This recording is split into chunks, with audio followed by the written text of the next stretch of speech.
শ্যামলাবতী একটা মেয়েকে বিয়ে করেছি। তার নাম ছিল জান্নাত। বউকে দেখলে মায়া লাগে, বিশেষ করে তার চোখের মায়া খুব বেশি লাগে। বিয়ের 7 দিন পরে শ্বশুর বাড়িতে বেড়াতে যাই।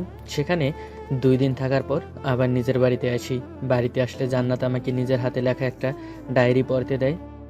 জান্নাত নিজের জীবনের সব দুঃখ কষ্টের কথা সে ডায়েরিতে লিখে রাখছে ভবিষ্যৎ যে ছেলেটার সাথে তার বিয়ে হবে তার সাথে কেমন করে সংসার করবে, কেমন করে সংসারটা গুছিয়ে রাখবে ইত্যাদির সব কিছুই গুছিয়ে লিখে রাখছে সেই ডায়েরিতে। ডায়েরিটা তখন না পড়ে আমি আলমারিতে রেখে দেই। 5 মাস পরে আলমারিতে নতুন শার্ট নিতে গিয়ে হঠাৎ ডায়েরিটা দেখি। হাতে নিয়ে প্রথম পৃষ্ঠা পড়তে নজর গেল জান্নাতের জন্ম তারিখের দিকে। আজ রাত 12টার পরে জান্নাতের জন্মদিন। ডায়েরি না পড়ে অপেক্ষায় আছি কখন 12টা বাজবে, কখন জান্নাতকে শুভেচ্ছা জানাবো এ নিয়ে অপেক্ষা করতেছি। রাতের খাবার খেয়ে সবাই ঘুমিয়ে পড়ছে, আমি না ঘুমিয়ে শুধু 12টার অপেক্ষায় আছি। 12টা যখন বাজে তখন জানালা খুলে দেই। জানালা খুলতে না খুলতেই জান্নাতের মুখে চাঁদের আলো পড়ে। ইসরে কি সুন্দর লাগতেছে বউটাকে, তার উপরে চাঁদের আলো, মুখখানা ঝলমল করতেছে জান্নাতের। আস্তে আস্তে কানের পাশে গিয়ে আমি বলি, হ্যাপি বার্থডে টু ইউ জান্নাত। এভাবে আমি 3বার বলার পর জান্নাতের ঘুম থেকে উঠে বলে, আপনি কিভাবে জানেন আজ আমার জন্মদিন? তোমার ভালোবাসার ডায়েরিতে লেখা ছিল। ও আচ্ছা, ধন্যবাদ আপনাকে শুভেচ্ছা জানানোর জন্য। তোমার এই জন্মদিনে কি চাও আমার কাছ থেকে?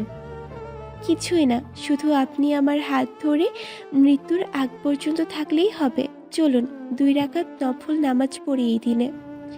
বউটার কথা শুনে আমি পুরাই হাবলু হয়ে গেছি। জান্নাত আমাকে চুপচাপ দেখে বলে, কি ব্যাপার, কি ভাবছেন? না কিছুই না। তাহলে চলুন নফল নামাজ পড়ে নিই, আমাদের এই সুখের সংসারে কোনো দিন যেন দুঃখ না আসে। হ্যাঁ চলো। নফল নামাজ আদায় করে ঘুম গেলাম। ফজর বেলায় আবার নামাজ পড়ে ঘুমাতে যাব। তখন জান্নাত বাজার করার জন্য লম্বা একটা লিস্ট হাতে ধরিয়ে দিয়ে বলে, যান এগুলো কিনে নিয়ে আসেন বাজার থেকে। কেন, এত জিনিস দিয়ে কি করবে?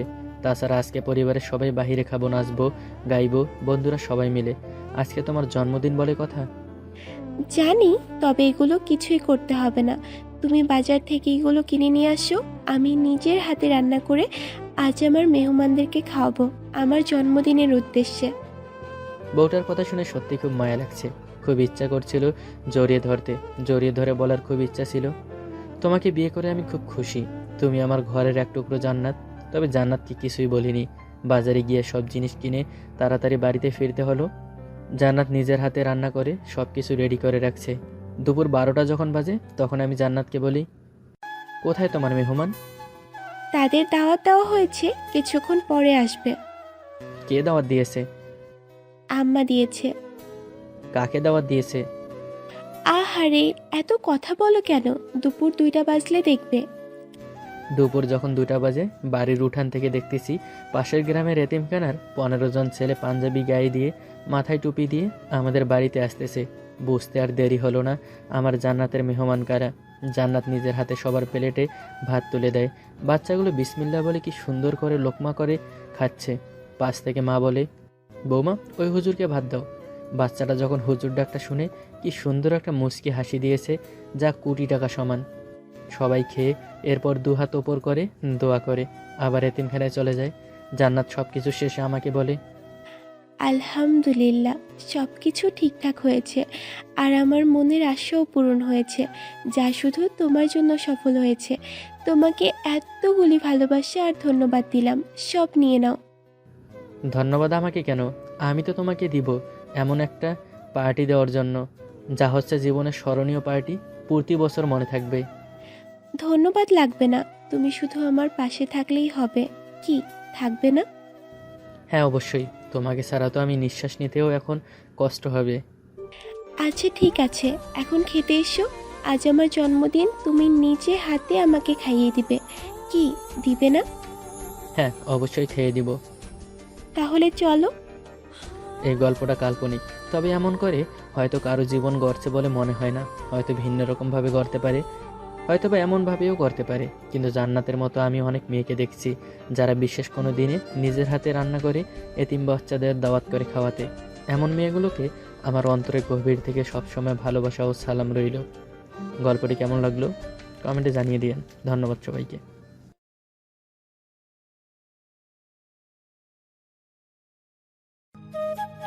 সকাল গড়িয়ে দুপুর ছুঁই ছুঁই। একটু পরপর কানে সুরসুরি অনুভব করছিলাম। কানের ওপর পিলু চেপে ধরেই ঠাই শুয়ে রইলাম। না, আর বাঁচা গেল না। এবার পায়ের তালুতে সুরসুরি লাগছে। বুঝলাম মিথ্যি ছাড়া আর কেউ না। চোখ বন্ধের মধ্যেই উঠে বসলাম। বইন, তোর লগে আমার কোন জন্মের শত্রুতা ছিল কত? ভাইয়া তুমি এত পচা, সারাক্ষণ পচা পচা কথা বলো। জানো এখন কয়টা বাজে? আমি স্কুল থেকে এসে পড়লাম আর তুমি এখনো ঘুমাচ্ছ? ওরে পাকনা বুড়ি রে, এদিকে আয়, আমার চুল টেনে দে তো একটু। ই, আমি চুল টেনে দিই আর তুমি আবারও ঘুম পারবা, তাই না? আচ্ছা লক্ষ্মী বইন আমার, তোর আজকে এতগুলো কিটকেট কিনে দিমুনে। দে না বইন, চুলগুলো টাইনা দে। তুমি এরকম পচা কথা বললে আমি দেব না। আচ্ছা সরি, এই নে কান ধরলাম, এবার দে। বোন আমার কত ভালো, চুল টেনে দিচ্ছে আর আমার চোখ বুজে যাচ্ছে, কিন্তু দুষ্টু বোনটা চোখের পাতা বন্ধ করতে দিচ্ছে না। এক হাত দিয়ে টেনে ধরে রাখছে সে। আমি অভি, একটা পাবলিক ভার্সিটিতে অনার্স ফাইনাল ইয়ারে পড়ি, আর যার সাথে এতক্ষণ কথা হচ্ছিল সে আমার দুষ্টু মিষ্টি একমাত্র বোন মিপ্তি। বয়স মাত্র 5 বছর, নার্সারিতে পড়ে। ঘুমাতে খুব পছন্দ করি, আর বন্ধু মহলে একটা নাম আছে আমার, ফ্ল্যাট বয়। আচ্ছা আপনারাই বলুন, এই বয়সে না করলে কখন করব মজা?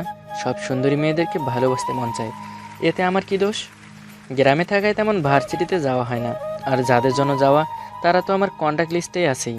এক গাদা সুন্দরী মেয়ের নাম্বার, সারাদিন বন্ধুদের সাথে আড্ডায় মেতে থাকি আমি। ভাইয়া আম্মু পেট নিয়ে আসতেছে। কি? ওমা, এ যে সত্যি সত্যি ব্যাত নিয়ে যাচ্ছে আম্মু। আম্মু এসব কি করছো? তোর জন্য প্রতিদিন তোর আব্বু আমায় বকে। আজকে তোকে নাম, খাটের উপর থেকে নেমে আয়। ব্যাত হাত থেকে রাখো মা, কি করছো এসব? মিথ্যে দেখছে তো। দিনের 12টা পর্যন্ত যে ঘুমবাবু হয়ে সারাদিন বিছানায় বিচরণ করিস, তখন দেখে না? খাটের অপর পাশ থেকে নেমে পেছন থেকে আম্মুর হাত থেকে ব্যাত দখল করে নিলাম, আর হে হে করে হাঁটছিলাম। ভাইয়া তোমার দাঁতগুলো যা বাজে, ছি। ভাইয়া কয়দিন ব্রাশ করো নাই আল্লাহই জানে। কি বললি তুই? এই বলে বেতটা নিয়ে তাকেই তাড়া শুরু করলাম। আম্মু আমার সব রাগ ভুলে হেসে দিল। আমাদের কাণ্ড দেখে গ্রামের রাস্তার পাশে বন্ধুর সাথে দাঁড়িয়ে আছি। মামা দেখ, একজন বরকালীকে দেখা যাচ্ছে। ধুর বেটা, কোনো গেও ভূতনি হবে, না হয় আজকাল কেউ বোরকা নেকাব পরে। মেয়েটা খুব জড়সড় হয়েই হাঁটছে। অবাক হওয়ার ব্যাপার, এই গরমেও হাত মোজা পা মোজা পড়েছে। আমাদের সামনে দিয়ে পাশ কাটিয়ে চলে যাচ্ছিল মেয়েটা, আর অমনি মিজান সেই বাজালো, সাথে ইমরানও। পরে না চোখের পলক, কি তোমার রূপের ঝলক। আমি পলক্ষীনভাবে মেয়েটার দিকে তাকিয়ে আছি, কারণ এত কিছুর পরও একবারও এদিকে চোখ তুলে তাকায়নি। আবার উল্টো দিকে হাঁটছে মেয়েটা, এদিকে যাচ্ছে মানে আমাদের গ্রুপের দিকেই সোজা। আমার সামনে এসে কিছু বুঝে ওঠার আগেই আমার গালে প্রচণ্ড জোরে চর বসিয়ে দিল। আবার বিপরীত দিকে হাঁটা দিল। এক পলকে আমার চোখাচোখি হলো, কিছু বলতে যাব, কিন্তু আমি যেন বাকশক্তি হারিয়ে ফেলেছি। একটা কথাও আমার মুখ থেকে বের হলো না। রাগ দেখাবো তো দূরের কথা, ঘটনার আকস্মিকতায় এখন গালে হাত দিয়ে দাঁড়িয়ে রইলাম। বুঝলাম আমি সবার সামনে থাকাই ভেবেছিল হয়তো আমি এখানে দলনেতা, কাজটা হয়তো আমিই করেছি। শালার দ্বারা তোদের কাছকে জ্যান্ত পুঁতে ফেলবো, তোদের কারণেই এটা হলো। আরে মামু, ব্যাপার না, ভালোবেসে আদর করে দিছে। এই বলে তিনজনই দিল ভোদর। পিছু নিয়েও লাভ হলো না, ততক্ষণে চম্পট দিয়েছে বান্দরগুলো। আনমনে হাঁটছিলাম, বারবার মেয়েটার চোখগুলো ভেসে উঠছে আমার চোখে, কিছুই বুঝতে পারছি না। আবার ভাবছি, আচ্ছা মেয়েটা একটা শব্দ কথাও বললো না কেন, কোনো গালাগালও দিল না কেন? ভাবতে ভাবতেই একটা গাছের সাথে জোরে ধাক্কা খেলাম। মাথাটা যেন ঝিম করে উঠল। ধুর, কি যে হয়েছে আমার। বাড়ি গিয়েও আনমনে বসে ভাবছি, মেয়েটার চোখ দুটো যেন আমায় ঘায়েল করেছে। মিপ্তি এসে কান টানছে, চুল টানছে, ঠোঁটগুলোও টানতেছে, সাথে আমার কোনো ভ্রুক্ষেপ নেই সেদিকে। ভাইয়া কি হয়েছে তোমার? আজকে এত চুপচাপ কেন? আম্মু, আম্মু, ভাইয়াকে মনে হয় ভূতে ধরছে। দেখো না, ভাই আমার সাথে কথাই বলছে না। ওর অবস্থা দেখে আমার খুব হাসি পাচ্ছিল। আদর করে কোলে তুলে নিলাম, আর পকেট থেকে 3টা কেটক্যাট বের করে দিলাম ওর হাতে, আর সে খুশিতে একটা পাপ্পি দিয়ে কোল থেকে নেমে গেল। আম্মু, আম্মু, ভাইয়ার কিচ্ছু হয়নি। দেখো আমার জন্য কত চকলেট আনছে ভাইয়া। আম্মুর কথা শুনে হাসতে লাগলো। দুপুরে খেয়ে দিয়ে আবার ওই জায়গায় গিয়ে দাঁড়ালাম।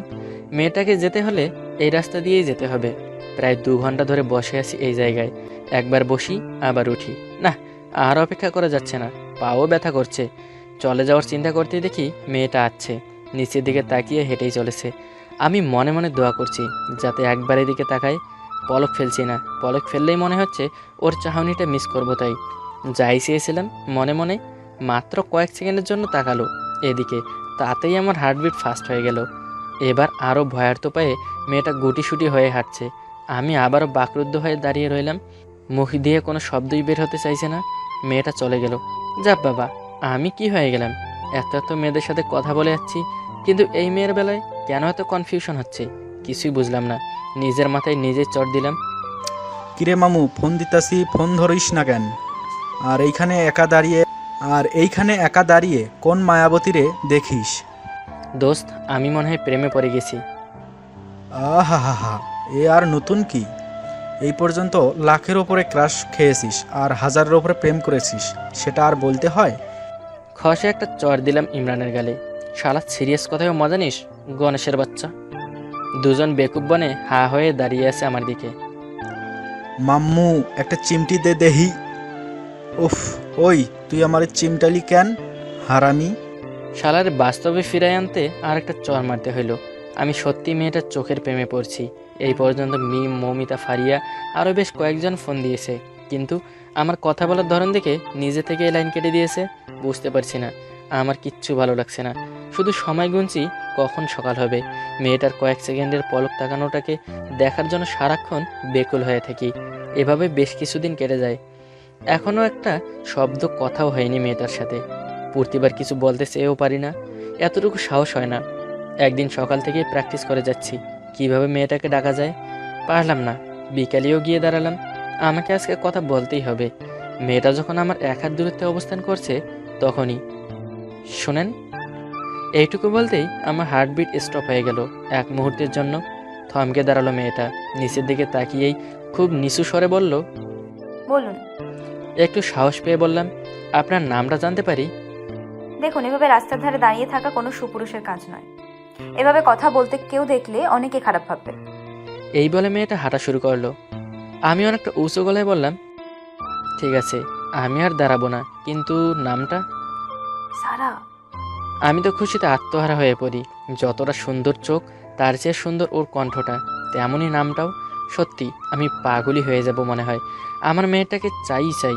পরদিন একটা চিঠি লিখলাম, সারা, যেদিন তোমার চোখে চোখ পড়েছিল সেদিনই আমি হারিয়ে ফেলেছি নিজেকে। তোমার মাঝে উঠতে বসতে শুধু তোমার চোখটাই ভেসে ওঠে। আর যেদিন তুমি কয়েকটা কথা বলেছিলে সেদিন থেকেই তো ঘুমই হয় না, শুধু কানে ভেসে আসে তোমার কোকিল কণ্ঠ। সহজ ভাষায় বললে আমি বলবো, আমি তোমাকে ভালোবাসি। উত্তরের আশায় রইলাম। যদিও রাস্তার পাশে যাওয়ার ইচ্ছে ছিল না, কিন্তু আমার এই কাগজটা ওর কাছে পৌঁছাতেই হবে। আবার ভাবলাম যদি রাগ হয় আমাকে দেখে, তাই মিপ্তির সাহায্য নিলাম। যদিও ওরে বোঝাইতে অনেক কষ্ট হলো যে এই কাগজটা একটা মেয়েকে দিতে হবে, কিন্তু তার বিনিময় হিসেবে সে এতগুলো চকলেট দাবি করলো। তাতে কি, এই কাজটার জন্য তো আমি চকলেটের গোডাউনও এনে দিতে পারি, যদিও পকেট বেশি ভারী থাকে না। আমি দূর থেকে দেখছিলাম। মিপ্তি মেয়েটার কাছে গিয়েই কাগজটা বাড়িয়ে দিয়ে দৌড় দিল। ছাড়া ডাকছিল, পিচ্ছি পিচ্ছি। কিন্তু পিছনে ফিরে তাকায়নি সে। পরের দিন সেম টাইমে বোনকে পাঠালাম ওর থেকে উত্তরের আশায়। খুব অস্থিরতায় আছি, কি হবে, ও কি আমার চিঠির উত্তর দিবে আদৌ? তাই আর দূর থেকেও দেখতে গেলাম না। একটু পর মিপ্তি চিৎকার করে বলল, ভাইয়া ভাইয়া তোমার। বলার আগেই মুখ চেপে ধরলাম, ফিসফিসিয়ে বললাম, ওই পাগলি, আম্মু শুনবে তো। কি হবে আম্মু শুনলো ভাইয়া? তুই বুঝবি না, যা এবার তুই।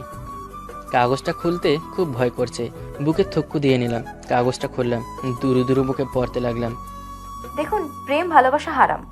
আমি চাই না এসবে জড়াতে। আর আমি যেই পরিবারে আছি, কেউ যদি ঘুণাক্ষরেও জানতে পারে আমি কাউকে চিঠি লিখছি, তাহলে আমাকে আর আস্ত রাখবে না। শেষ কথা হলো, আপনার ভালোবাসা যদি সত্যি হয় আর আল্লাহ যদি চান, তাহলে আমাদের মাঝে প্রেম ভালোবাসা সবই হবে, আর সেটা বিয়ের পরে। সারা। চোখটা বন্ধ করে ফেললাম। আজকে প্রথম কিছু অনুভব করছি, একটা মেয়ে কতটা ভালো হতে পারে। আমার সব কিছুর বিনিময় হলেও আমি ওকে চাই। তার জন্য আমার যা করা দরকার আমি তাই করব। ভাবছি আম্মুকে বলবো, যাই বলে দেখি, কিন্তু কিভাবে বলবো, লজ্জাও লাগছে আবার ভয়ও। তবু গেলাম। আম্মু রান্নাঘরে কাজ করছে, কি যেন কাটাকাটি করছে। কাছে গিয়ে একটা পিঁড়ি নিয়ে বসে পড়লাম। আম্মু, আমি কি তোমাকে সাহায্য করতে পারি? আম্মু অবাক হয়ে তাকিয়ে রইল আমার দিকে, কারণ সাহায্য তো দূর, কোনোদিন রান্নাঘরের ধারে কাছেও যায়নি। কি ব্যাপার বাপ, কিছু বলবি? কই কি বলবো, আমি তো তোমাকে হেল্প করতে আসলাম। মায়ের কাছে মিথ্যে বলতে নেই। কোনো মতলব ছাড়া তুই রান্নাঘরে, তাও আবার পিড়ি নিয়ে বসে পড়লি? এই যে সামান্য কোনো ব্যাপার না। জিভ কেটে মনে মনে ভাবছি, আম্মু এত চালাক, বোঝাই যায় না। আম্মু, হ্যাঁ বলে ফেল, কি বলবি? আম্মু তুমি কি বুঝতে পারছো না তোমার ছেলে এখন বড় হয়েছে? সে তো আজকে হসনি। তাহলে তোমার ছেলে ভবিষ্যৎ নিয়ে কোনো ডিসিশন নিচ্ছ না কেন বলো তো? বলিস কি এগুলো? আম্মু, তোমার এখন বয়স হয়েছে, কাজ করতে নিশ্চয়ই কষ্ট হয়, আর মিপ্তিও তো পিচ্ছি, এখনো তোমাকে সাহায্য করতে পারে না। একটা মেয়ে আনলেও তো পারো। হ্যাঁ রে, ঠিকই বলেছিস। তো তোর বাবাকেও বলেছি এতদিন ধরে একটা কাজের মেয়ে ঠিক করে দিতে, কিন্তু তোর বাবা তো শুনেই না আমার কথা। এ কি, আম্মা জানে সব কি বলে? বলছি বউয়ের কথা, সে কয় কাজের বউয়ের কথা। দূর। আম্মু, হ্যাঁ বল। আম্মু কাজের মেয়ের কি দরকার? তোমার ছেলেকে বিয়ে করাই দিলেও তো পারো। বলেই ফেললাম সাহস করে। আম্মু তো হাসতে হাসতে শেষ। এই কথা বলতে এতক্ষণ? আবারও হাসতে থাকে। আহা হা, তোর মতো বেকার ছেলেকে কে মেয়ে দিবে শুনি? বেকার কই, আবু তো সরকারি চাকরি করে, ওনার চাকরি তো শেষে আমি অবশ্যই পাবো। কিন্তু তোর বাবার রিটায়ারমেন্টের আর কয়েক বছর বাকি। মনটা খারাপ করে রুমে চলে আসলাম। আমি আমার মাঝে সত্যি অনেক পরিবর্তন দেখতে পাচ্ছি। এখন আর আড্ডায় যাই না। বন্ধুরা আগে মেয়েদের দেখে যে টিটকারি দিত, এখন ওইগুলা আমার উপর প্রয়োগ করে। কিরে মামা বীর পুরুষ, কাপুরুষ হইল কবে থেইকা? আরে মেয়েদের মতো ধরলি কেন রে? প্রেমের মরা জলে ডুবে না। আমাকে দেখলে সব লাইন ছড়িয়ে দেয়। কেন যেন এখন রাগ ওঠে না, শুধু নিজের অজান্তেই ঠোঁটের কোণে পাগলাটায় ফাঁসি রেখা ফুটে ওঠে। 4 দিন হয়ে গেছে রাস্তার পাশে যাইনি, যদিও প্রচণ্ড রকমের ইচ্ছা মনকে বারবার নাড়া দিত।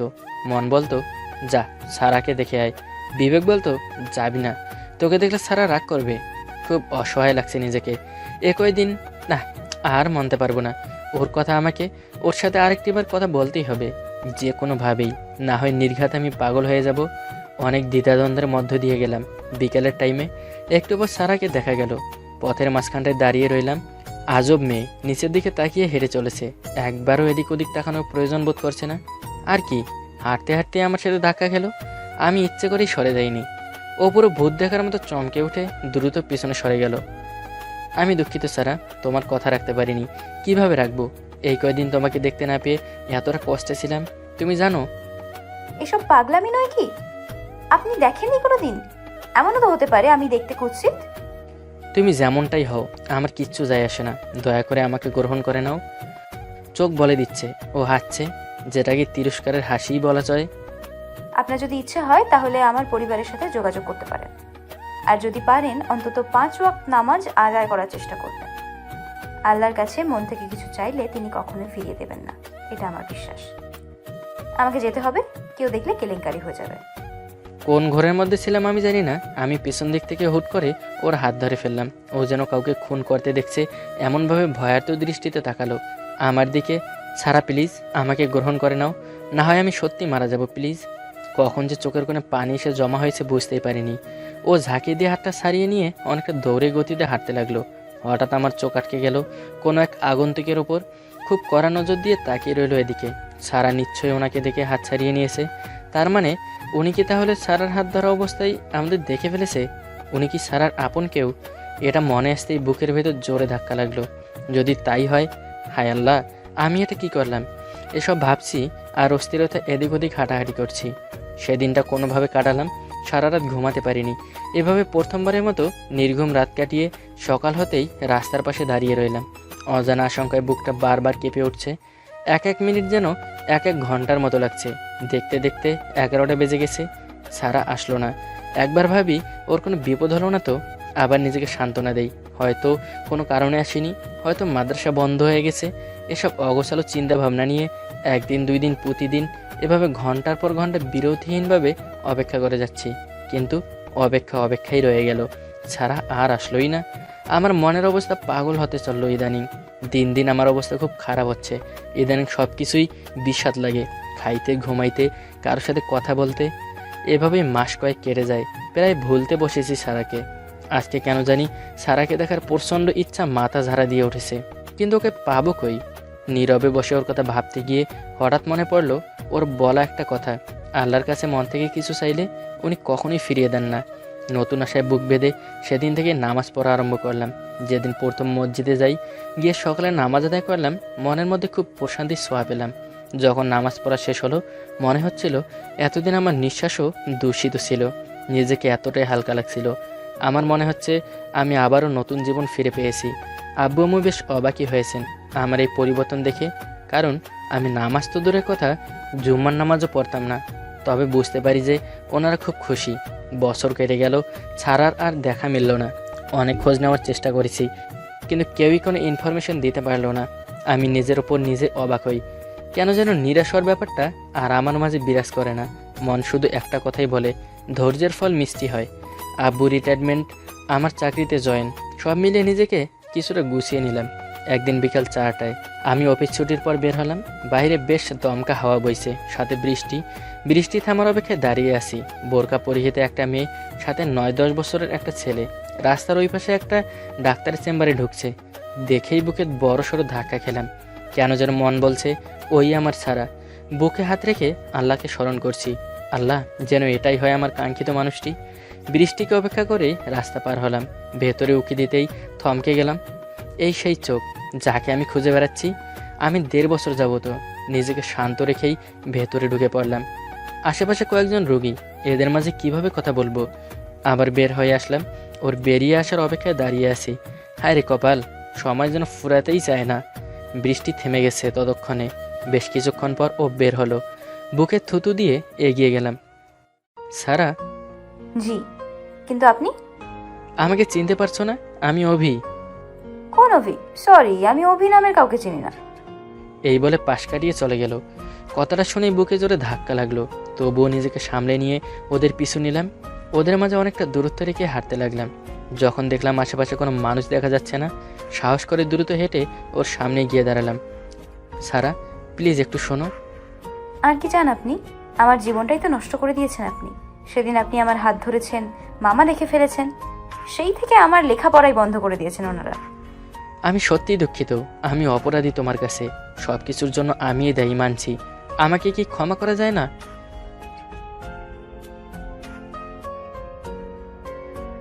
আমি জানতে চাই সব কিছু। এত কথা এভাবে রাস্তায় দাঁড়িয়ে বলা সম্ভব না। ভালো থাকবেন। তাহলে কাল একটু দেখা করো আমার সাথে প্লিজ, যে কোনোভাবে। সরি, আপনার সাথে দেখা করতে হলে আমাকে মিথ্যার আশ্রয় নিতে হবে, আর একটা সত্যকে লুকাতে 10টা মিথ্যে বলতে হবে। আমার দ্বারা এসব হবে না। সারা শোনো প্লিজ, অন্তত তোমার ঠিকানাটা বলো প্লিজ। কিছু না বলেই চলে গেল। আমি আর সামনে এগোলাম না। সন্ধ্যা ঘনিয়ে যাচ্ছে, তাই বাড়ির পথে পা বাড়ালাম। খুব অপরাধ বোধ হচ্ছে। কি করলাম এটা? আমি আসলে খুব খারাপ। একটা মেয়ের ভবিষ্যৎ অনিশ্চিত করে দিলাম আমি। নিজেকে কখনো ক্ষমা করতে পারবো না। বাড়ি গিয়ে আম্মুকে সব খুলে বললাম। মা তো মাই, মুচকি হেসে আশার বাণী শোনালেন, কিন্তু বাবাকে কিভাবে বলবো মাথায় কাজ করছে না। না, বাবার দিকটা পরে দেখা যাবে।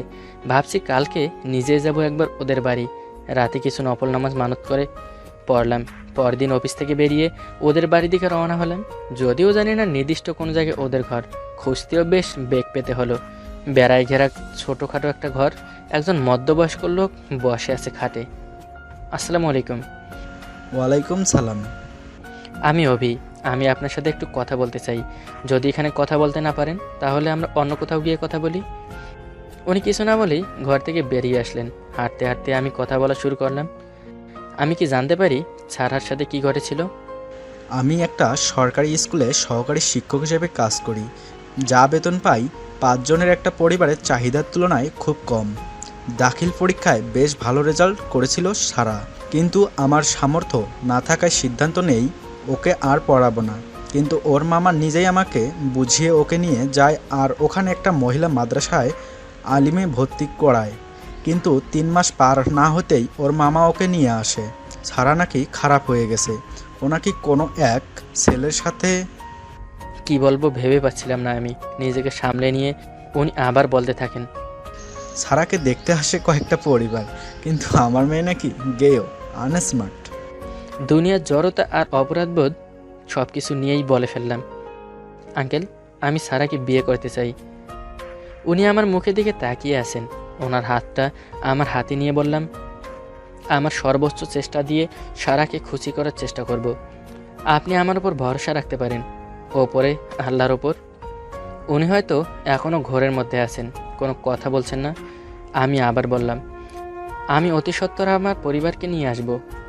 ছলছল চোখে কিছুক্ষণ তাকিয়ে থেকে সাথে সাথে উনি আমাকে জড়িয়ে নিলেন বুকে। সেদিনের মতো বাড়ি ফিরে গেলাম। সোজা বাবার রুমে ঢুকে বললাম, আব্বু, তোমাকে কিছু কথা বলার ছিল। হ্যাঁ বল। আব্বু, আমি একটা মেয়েকে পছন্দ করি। আমার দিকে তাকিয়ে মুচকি হাসলেন। আব্বু, মেয়েটার বাবার প্রয়োজনের তুলনায় আয়ের পরিমাণ খুব কম। আর আমি মেয়েটাকে কখনো দেখিনি, কারণ সে সবসময় পর্দা করে চলে। সব মিলিয়ে হয়তো তোমার পছন্দ নাও হতে পারে। তোমার মতামত জানতে চাই আমি। অভি, যখন থেকে তুই কলেজে পা রেখেছিলি তখন থেকেই তোকে নিয়ে অনেক অভিযোগ পেয়েছিলাম গ্রামের মানুষের কাছ থেকে। বাইরেও অনেক কিছু শুনেছিলাম। সেই থেকে তোর উপরে কোনো আশা করাই ছেড়ে দিয়েছিলাম। কিন্তু আমার ছেলে নিজেকে পরিবর্তন করে এখন সব বুঝতে শিখেছে। এর থেকে বড় পাওয়া আমার কাছে আর কিছুই হতে পারে না। আমার ছেলের ওপর এখন আমি পুরোপুরি বিশ্বাস রাখতে পারি, কারণ যে সুস্থভাবে নামাজ আদায় করে সে কখনো ভুল সিদ্ধান্ত নেবে না। আব্বু, আমি সুন্নতি বিয়ে করব। মেয়ের বাড়িতে খাওয়া বা তাদের কাছ থেকে কিছু নেওয়া এসব চাই না আমি।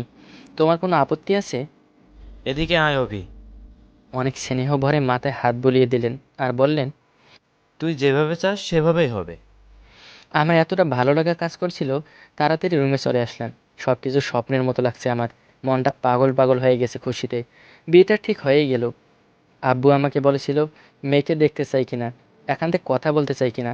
আমি না করে দিয়েছি। এতদিন যখন দেখিনি, এখনও দেখবো না। আমার পছন্দের সব কিনেছি ওর জন্যে। তবে স্পেশাল গিফট হিসেবে সুন্দর একটা কালো বোরকা কিনেছি। সামাজিকতার সাথে বিয়েটা সম্পন্ন হলো।